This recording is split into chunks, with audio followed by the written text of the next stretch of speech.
Vous avez déjà eu l'impression que Dieu vous a parlé et vous avez pensé « mais c'est fou ». Vous avez déjà eu l'impression que Dieu vous disait « je veux que tu ailles vers cette personne que tu n'as jamais rencontrée. Je veux que tu lui dises « écoute, je n'essaie pas d'être bizarre ou effrayant ou quelque chose comme ça, mais j'ai juste eu ce verset qui m'est venu à l'esprit et j'ai senti que je devais te donner ce verset. » La personne vous dit « c'est exactement le même texte que Dieu m'a donné la semaine dernière. » Obéissez. Obéissez. Obéissez. En d'autres termes, si Dieu vous dit de faire quelque chose et que vous ne le faites pas, vous n'aurez pas de percée.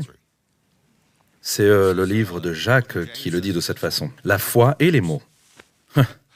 Comment la foi vient-elle? La foi vient en entendant et ensuite tu dois faire quelque chose à ce sujet, ce que tu as entendu. Ok? Alors, ils s'en prennent encore à David. Je vous le dis, laissez-moi vous le lire. 1 Chroniques chapitre 14, versets 13 à 16. Les Philistins envahirent de nouveau la vallée, la même vallée. Donc David consulta encore Dieu. Et ça, c'est important. Il avait déjà prié, mais maintenant, il y a une autre bataille, donc il prie à nouveau. Et Dieu lui répondit, « Ne les suis pas, contourne-les à bonne distance, puis reviens sur eux en face de la forêt des mûriers. Quand tu entendras un bruissement de pas dans les cimes des mûriers, alors lance-toi à l'attaque, car je me serai mis en campagne devant toi pour battre l'armée des Philistins. » Donc David fit ce que Dieu lui avait ordonné, et ses troupes battirent l'armée des Philistins en les poursuivant de Gabaon jusqu'à Gézer. Ok? Donc je veux que vous réfléchissiez à ça. La grande armée de David, il dit à Dieu, dois-je y aller? Dois-je y aller? Dieu dit oui, vas-y, la première fois. Il sort, il gagne la bataille. Il revient encore dans la même vallée. David n'y retourne pas tout de suite. Il retourne vers Dieu en prière. Dieu, dois-je y retourner? Et le Seigneur lui dit, oui, mais pas de la même façon. Je veux que tu passes par là, près des mûriers. Et tu vas entendre un son de marche dans les cimes des mûriers. Beaucoup de théologiens pensent que ça pourrait s'agir des anges, parce qu'il est dit que le Seigneur va te précéder. Ok? Maintenant, je veux que vous pensiez aux jeunes soldats qui ne connaissaient pas David. D'accord? Et donc, tout d'abord, la première fois que David entre dans la tente et le jeune soldat dit à des soldats plus âgés, qu'est-ce que David fait? Et ils disent, oh, il prie. Et il dit, bon, oui, mais l'armée arrive. Ouais, mais il prie. Juste détends-toi, parce que quand il sortira, il aura une parole de Dieu. Détends-toi, on a traversé ça de nombreuses fois, ok? Très bien. Donc ils sortent, ils les battent, puis l'armée revient. David retourne dans la tente. Maintenant, les jeunes soldats disent, oh, super, David est en train de prier. Mais maintenant, David sort, et je veux que vous pensiez à ceci. Et David dit, ok les gars, on ne va pas le faire comme la dernière fois. On va faire le tour par là, près de ces mûriers. Et maintenant, je veux vraiment que vous réfléchissiez à tout ça, parce qu'on lit des trucs dans la Bible. Et quand on entendra marcher dans la cime des arbres, c'est là qu'on attaquera. Et les vieux soldats qui connaissaient bien David étaient comme, ouais, bravo, bon plan, c'est un bon plan. Vous savez, je pense à ça comme à l'émission de Family Feud. Vous avez déjà vu cette émission? Peu importe ce que la personne dit. Vous avez déjà remarqué ça?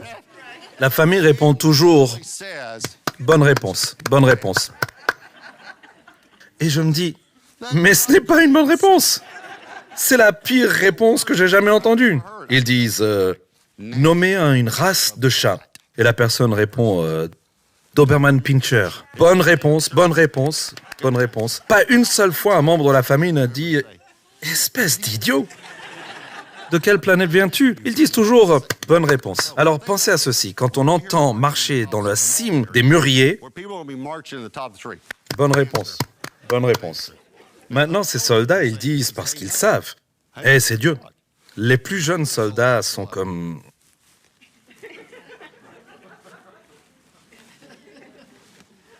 Qu'est-ce qu'il a dit? Ah, il a dit qu'on allait entendre marcher dans le sommet des arbres. Bon, je me demande si l'un des jeunes soldats n'aurait pas dit « Excusez-moi, roi, j'ai pas tout à fait bien compris. Qu'est-ce que vous avez dit ?» J'ai dit qu'on allait entendre marcher dans le cime des arbres. Encore une fois, pensez à la force de David. Je me demande juste si David est allé vers ce jeune soldat et lui a dit « T'as un problème avec ça ?» et le jeune soldat, ils auraient déjà répondu « Non, non, on va entendre cette marche. J'ai hâte d'entendre cette marche, David. » Alors, ils font le tour. Vous me suivez tous? OK. Mais ils devaient prier, mais ils devaient obéir. Et s'il n'était pas passé à côté des mûriers? Et s'il avait pensé « Mais c'est fou, c'est de la folie ». Vous avez déjà eu l'impression que Dieu vous a dit quelque chose et vous avez pensé que c'était de la folie? Vous n'avez jamais eu l'impression que Dieu vous avait dit « Je veux que tu ailles voir cette personne que tu n'as jamais rencontrée. Je veux que tu dises, écoute, je n'essaie pas d'être bizarre ou effrayant ou autre chose, mais j'ai juste eu ce verset qui est venu à l'esprit et j'ai pensé que je devais vous le donner. » Et la personne vous dit, c'est exactement le même texte que Dieu m'a donné la semaine dernière. Obéissez. Si vous voulez avoir une percée, vous devez prier et obéir. Laissez-moi vous parler d'un de mes amis qui a prié et obéi. Il possède une entreprise de construction. Et donc, il avait une voiture, un véhicule qui appartenait à l'entreprise de construction. Il avait une voiture personnelle. Et au milieu de la nuit, ils reçoivent un appel téléphonique disant que des amis proches vont avoir un bébé. Alors, il se lève et il dit « Bon, je vais aller à l'hôpital. » Sa femme dit « Je vais venir un peu plus tard. » Et vous savez, ça prend un petit peu plus de temps pour se préparer. Et je veux prendre quelques cadeaux aussi. Et donc, il s'apprête à partir et il se dit « Est-ce que je vais rester à l'hôpital assez longtemps pour pouvoir aller directement au travail ? Parce que si je vais directement au travail, alors je vais devoir prendre le véhicule de la société. Il contient toutes mes affaires professionnelles et je le conduis pour aller et revenir du travail. Ou dois-je prendre la voiture personnelle? Parce que peut-être que j'y serai qu'une heure ou deux et puis après je rentrerai à la maison. » Et tout à coup, il a eu l'impression que le Seigneur lui disait « Pourquoi tu ne me demandes pas ?» Alors il s'est assis sur le lit et donc il se dépêchait de se préparer. Sa femme lui dit « Mais qu'est-ce que tu fais ?» Et il dit « Je demande à Dieu quelle voiture il faut que je prenne. » Et elle s'est dit « Bon, ça me semble un peu bizarre, mais je le connais. Il prie pour tout. » Donc il est sur l'autoroute, Dallas, et donc il n'y a pas de voiture, il est 2 ou 3 heures du matin, et tout d'un coup, une voiture arrive derrière lui à plus de 160 km/h et le percute.